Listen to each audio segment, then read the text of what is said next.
Haciendo énfasis en las lecturas bíblicas que se encuentran después de la resurrección de Cristo. Y les digo que en todos los años que he predicado a través de Semana Santa y el día de la resurrección, nunca he tomado la oportunidad de hacer tanta énfasis en lo que Jesús enseña en las semanas inmediatamente después de su resurrección. Y no quiero que pierdan de vista tan ricas y poderosas son esos textos. Porque es el Cristo resucitado enseñándonos cosas esenciales para la vida de la fe de Cristo resucitado en un mundo que totalmente sigue en dolor. Quiero que entiendan también que el pasaje de Juan 21 viene inmediatamente después de lo que leímos la semana pasada, donde Cristo aparece en la playa con sus discípulos. Así que por favor saquen sus Biblias de donde están, pueden usar los que están en las bancas o su propia. Y vayan a la página, al capítulo 21 de Juan, y quiero que allí ven que el capítulo 21 es el capítulo que comienza con los discípulos yendo desde Jerusalén hacia Galilea, y con Pedro siendo el líder, ellos comenzaron a pescar otra vez. ¿Se acuerdan eso del domingo pasado, no? Comenzaron a pescar otra vez, habían tirado su red para pescar porque así fue la forma que pescaron con redes de noche. Y cuando jalaron la red la primera vez, ¿qué encontraron? Vacía la red, nada que estaba allí. Luego Jesús aparece a la orilla de la playa y allí les comienza a hablar y les dice que por favor tiren la red al lado derecho. Y tiren la red allí y cuando la jalen, ¿qué encuentran? 153 peces están en esa red. Y esos 153 es símbolo del llamado sobre tu vida y la mía de ir a alcanzar personas que pueden conocer el amor tan profundo de Cristo. Después de eso, Juan reconoce que es Cristo, pero ¿quién se tira de inmediato del barco? Pedro. Con todo el amor que Pedro tiene, se tira del barco y le proclama otra vez al Cristo resucitado. Y luego Jesús hace una fogata. Me encanta eso. A mí me encanta la fogata. Me encanta, por eso me gustan los retiros. Los retiros con fogata es mi preferido, ¿no? Pero Jesús hace fogata, es bíblico. Hace fogata allí, comienza a asar unos pescados allí y comienza a platicar. Y póngase ustedes a pensar en los momentos en los cuales la plática viene al suave. Los momentos en que la conversación se vuelve aún más rica que la comida que está servida. Es un momento muy íntimo, un momento de plática con el Señor.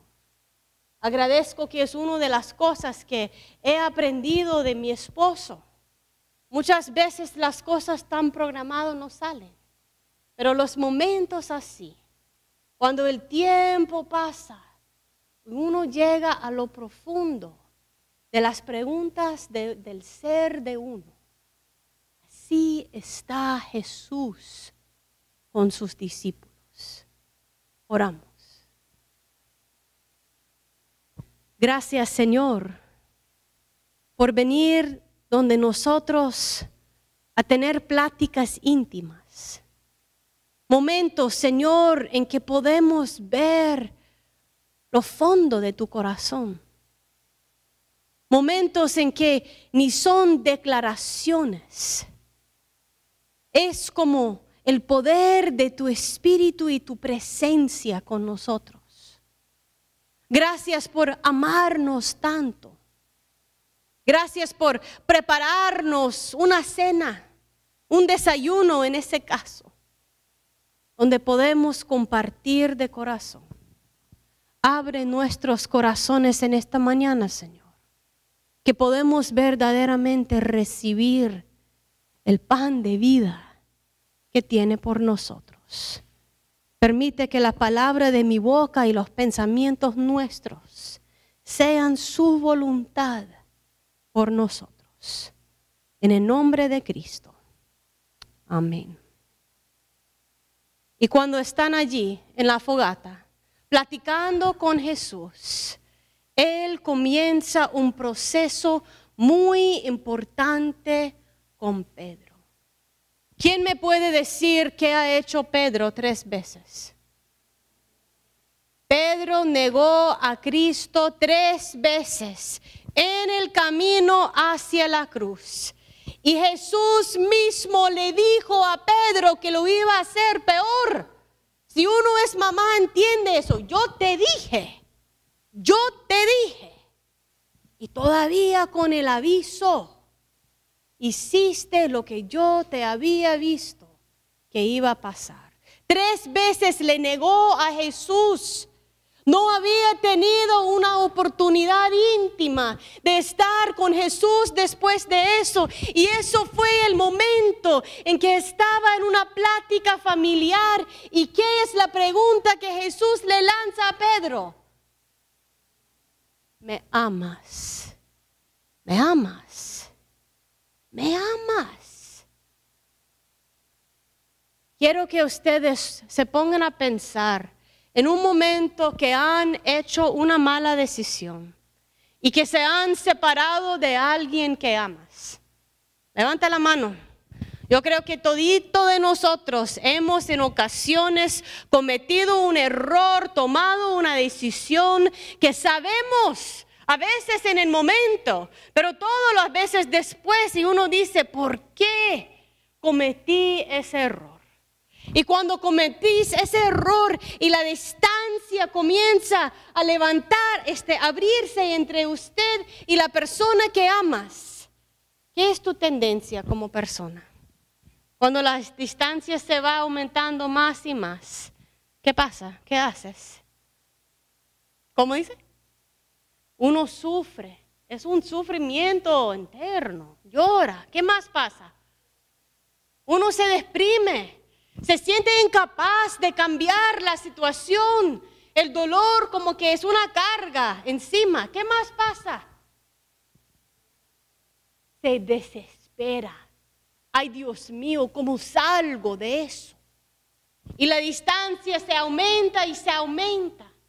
Y en momentos, algunos de nosotros, cuando sentimos todo eso lo que han dicho, la desesperación, la depresión, la presión, el sufrimiento, el llanto, uno dice, yo no puedo reparar eso, yo no puedo componerlo, y uno se mete debajo de la banca a esconder. ¿Quién ha vivido escondido un tiempo?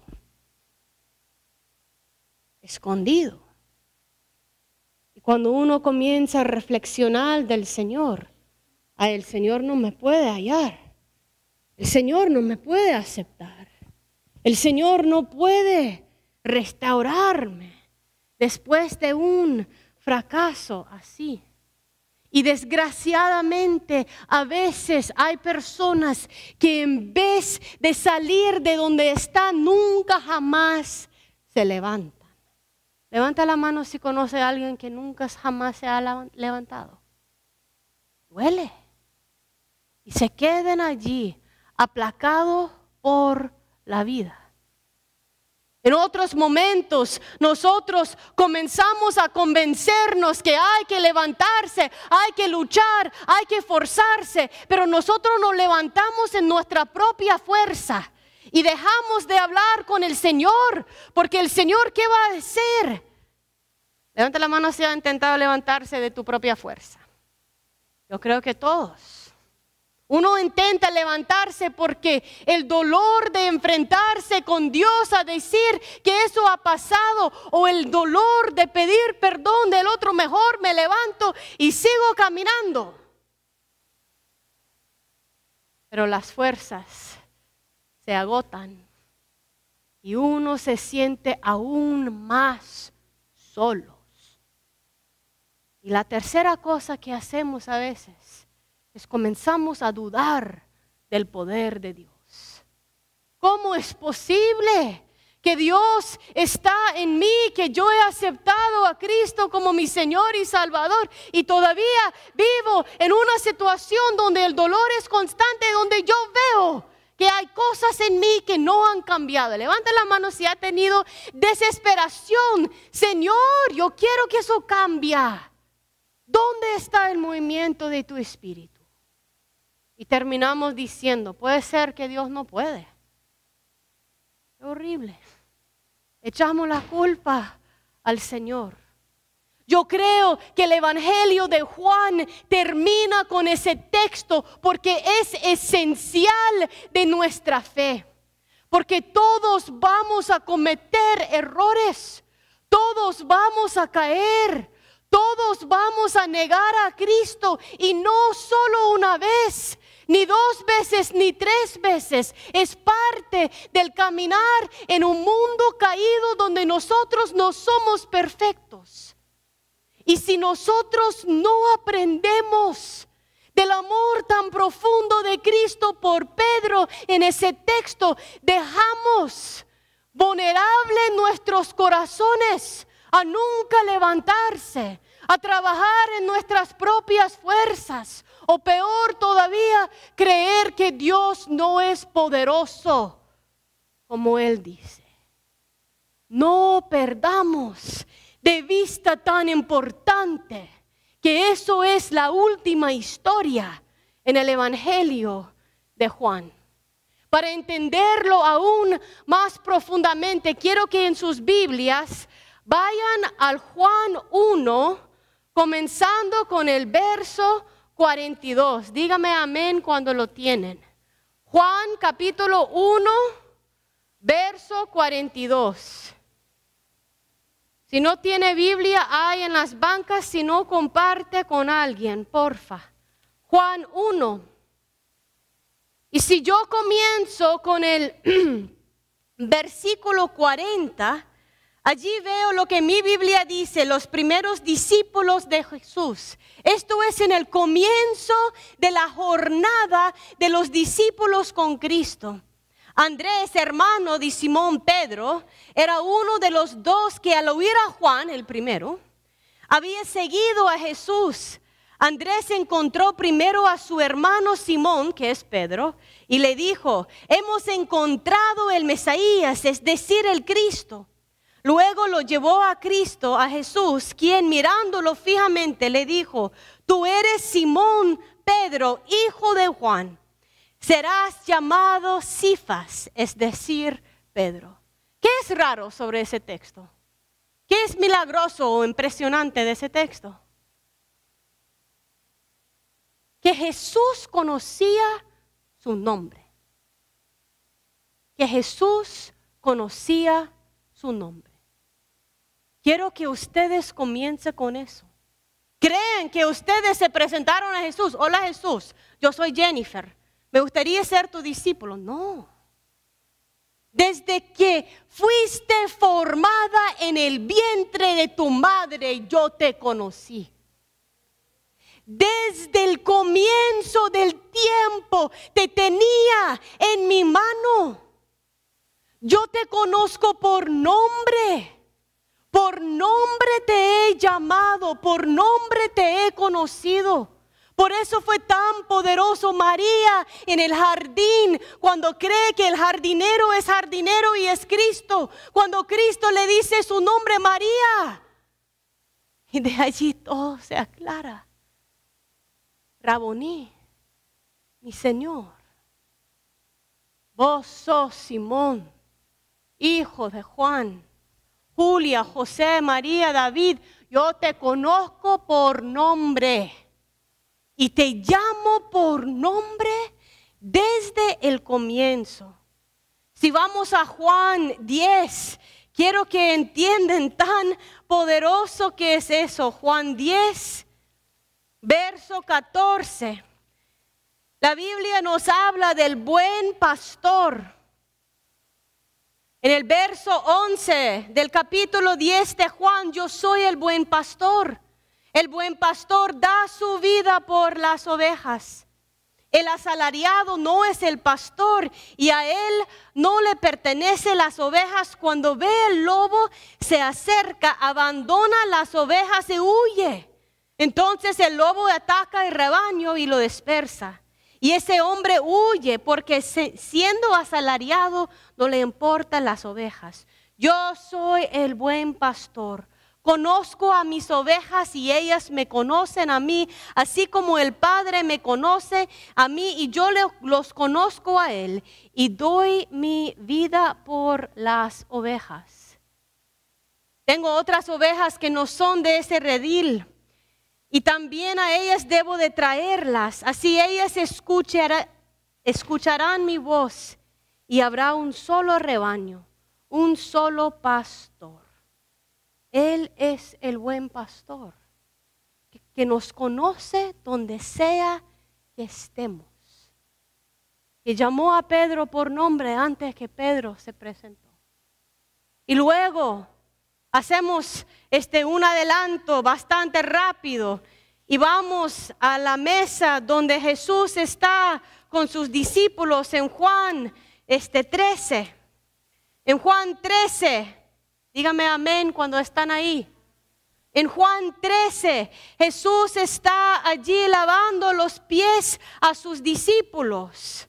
Lavándoles los pies, diciéndoles que la forma que el mundo les va a reconocer siendo de Él es por su forma de amarse uno al otro.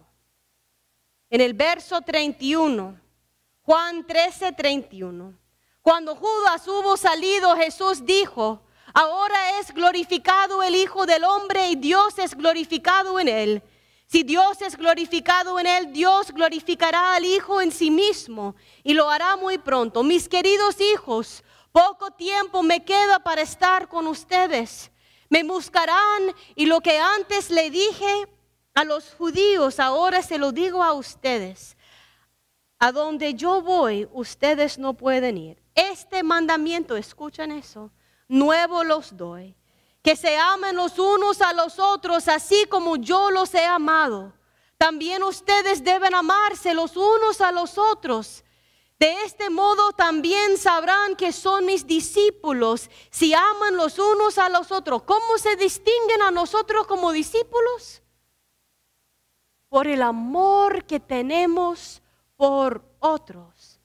¿A dónde vas, Señor?, preguntó Simón Pedro. A donde yo voy no puedes seguirme ahora, pero me seguirás más tarde. Señor, escucha Pedro. Señor, insistió Pedro, ¿por qué no puedo seguirte ahora? Por ti daré hasta la vida. Escucha la declaración de Pedro. ¿Cuántas veces nosotros hemos sido como Pedro? Señor, te doy mi vida. Señor, te doy mi corazón. Señor, te sigo donde sea. Señor, quiero ser fiel. Y lo creemos cuando lo decimos. ¿Y qué pasa el día siguiente? No puedo mantener la declaración. ¿Y Jesús me rechaza? Nunca jamás. Jesús le dice a Pedro, ¿tú darás la vida por mí? De veras te aseguro que antes de que cante el gallo, me negarás 3 veces. Y sin tener pauta, Jesús sigue. No se angustian. Ve esa transición de Jesús cuando va del terminar 13 al comenzar 14. No se angustian, aún en tu pecado no se angustian. Confían en Dios y confían también en mí. En el hogar de mi Padre hay muchas viviendas. Si no fuera así, ya se lo habría dicho a ustedes. Voy a prepararles un lugar. Qué pastor, qué Señor, qué Dios que nos ama tanto. sabiendo que ni nuestra declaración de fe podemos mantener fielmente, pero eso no le mueve el amor de Dios. No hay nada que nos aparta del amor de Dios. Toca a alguien y dígale, Dios no se asusta con tu pecado. Dios no se asusta con tu pecado. Claro que no le gusta. Claro que tuvo que dar su vida por limpiarles a ustedes y a mí, pero eso no cambia el amor inmutable de nuestro Señor.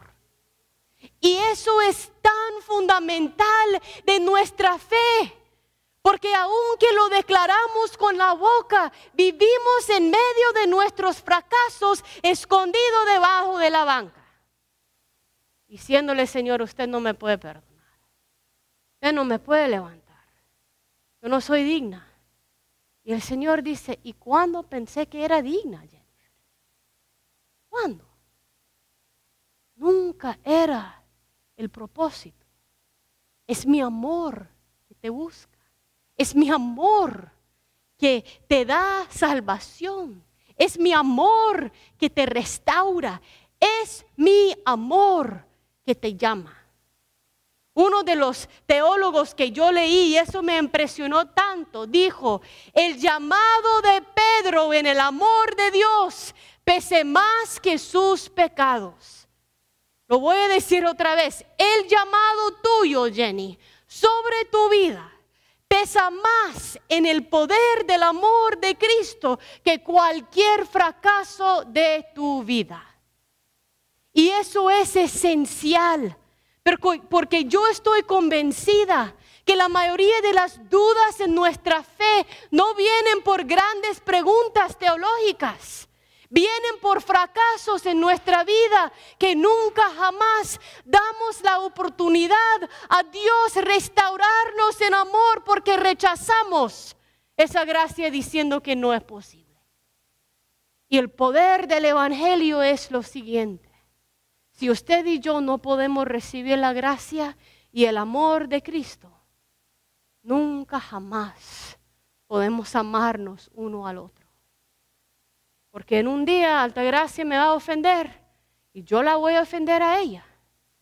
Y si ella no vive bajo la gracia del Señor y yo tampoco, vamos a entrar en conflicto.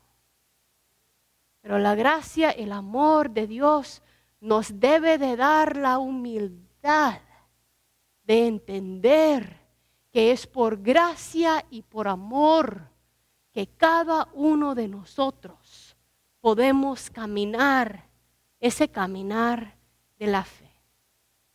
Para terminar, quiero volver otra vez a Juan 21, al verso 15. ¿Me oyen? Yo no siento que el micrófono está. En el verso 15 ya encontramos la pregunta de Jesús al Pedro que le ha negado. No es la pregunta que cualquier persona normal preguntaría. ¿Por qué me negaste? ¿Qué te pasó? ¿Qué estaba en tu corazón? ¿Qué has hecho para reponer tu error? ¿Qué vas a hacer adelante? Jesús no pregunta nada de eso. Una pregunta. ¿Me amas? ¿Me amas? La base de nuestro poder es nunca jamás apartarnos de su amor. Eso es el comienzo. Si vos me amás el mundo, de allí todo es posible. Si vos me amás, de allí comenzamos otra vez. Y piensen en los pleitos peores de tu vida que han tenido resolución. Al final del pleito, la cosa que fue el estorbo era pequeño y estúpido, ¿no? Y resolviendo la cosa muchas veces no llega al grano. La gran pregunta es, ¿ya me viste? Más como soy. Pecados, dificultades, cosas que quisiera que no estuviera, pero ¿me amas todavía? ¿Me amas todavía? Porque desde allí se construye la base del poder. La segunda cosa en eso que es tan impactante es que cuando Pedro le responde sí, uno espera que Jesús dice, yo te amo también, Pedro. Eso no es lo que dice. Cuando Pedro dice que le ama, Jesús le dice, ¿qué le dice?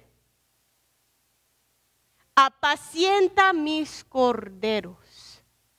A veces pensamos que el amor es un sentimiento muy, muy bonito. Jesús no está preguntando por sentimiento. Está preguntando por obediencia. Está preguntando por actos.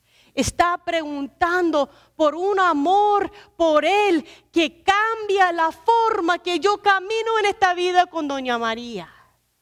Porque cuando eso pasa, se vuelve real. Se vuelve real. 3 veces Jesús le pregunta a Pedro, hasta Pedro llega al punto a decir, ay, ¿por qué me preguntas tanto?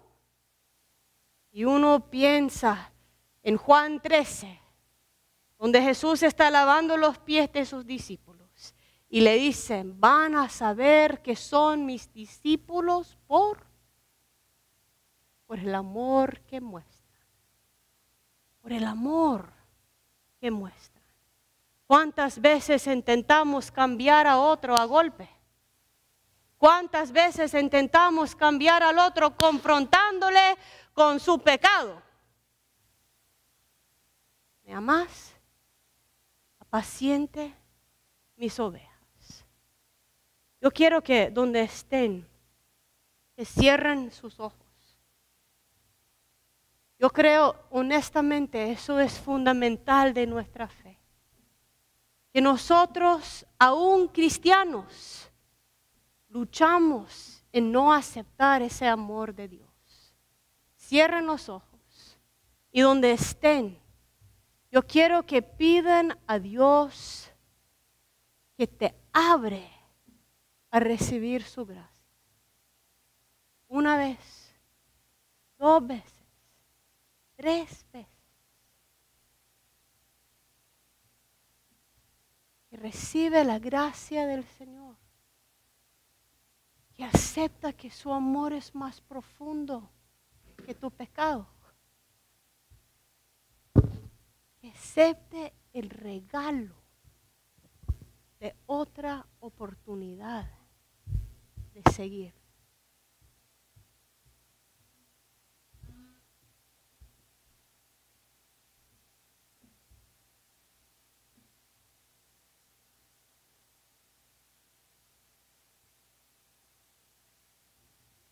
Señor, como tu pueblo, mucho hablamos del perdón. Mucho hablamos de tu amor, mucho hablamos de la gracia. Pero confesamos, Señor, que muy pocas veces recibimos la grandeza de tu amor y perdón. Perdónanos, Señor, cuando nos hemos caído en nuestros fracasos y nos hemos convencido que no hay forma de seguir. Muéstranos ese amor que nos levanta, Señor. Perdónanos, Señor, los momentos que hemos fallado y fracasado y creído que solamente nosotros contra el mundo podemos. Y hemos dejado de confiar en todo, en otras personas, en la iglesia, y más poderoso aún, hemos dejado de confiar en usted. Perdónanos, Señor, cuando hemos aceptado una vida limitada, una vida de poca fe, de poco amor, de poca esperanza, creyendo que hay un Dios, pero no muy poderoso, no para cambiar las situaciones más difíciles. Abre nuestros corazones más profundamente, Señor. Perdónanos nuestro ego, el deseo de merecer todo, de mostrar que podemos, de ser glorificados nosotros, no usted. Gracias por nunca dejarnos, Señor. Gracias por venir uno tras otra vez. Gracias por llamarnos por nombre, por saber que somos pecadores y darnos una misión aún. Gracias, Señor, por tenernos como parte de su plan. Ayúdanos a aceptar tu gracia, depender de usted y no ser definido por nuestros fracasos y errores, pero ser definido por su amor abundante por nosotros. Permítanos, Señor, amar a otros como nos está amando. En el nombre de Cristo. Amén. Cuando de repente estas aflicciones han sido cubiertas por gloria y veo cuán hermoso eres tú y cuán grande tus afectos son por mí. Y oh, cuánto nos ama Dios, cuánto nos ama, cuánto nos ama Dios.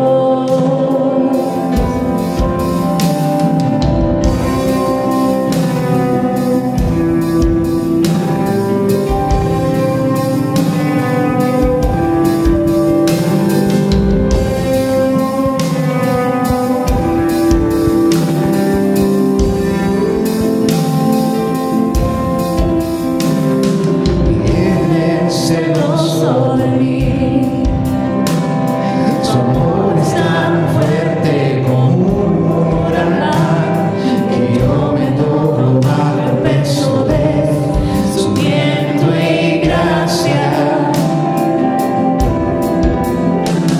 Cuando de repente estas aflicciones han sido cubiertas por gloria y veo cuán hermoso eres tú y cuán grande tus afectos son por mí. Y oh, cuánto nos ama Dios, cuánto nos ama, cuánto nos ama Dios. Si Él nos ama, cuánto nos ama, cuánto nos ama, cuánto nos ama. Si Él nos ama, cuánto nos ama, cuánto nos ama, cuánto nos ama. Somos su porción y Él la recompensa, atraídos a Él por la gracia en sus ojos. Su gracia es un mar en que nos hundimos. El cielo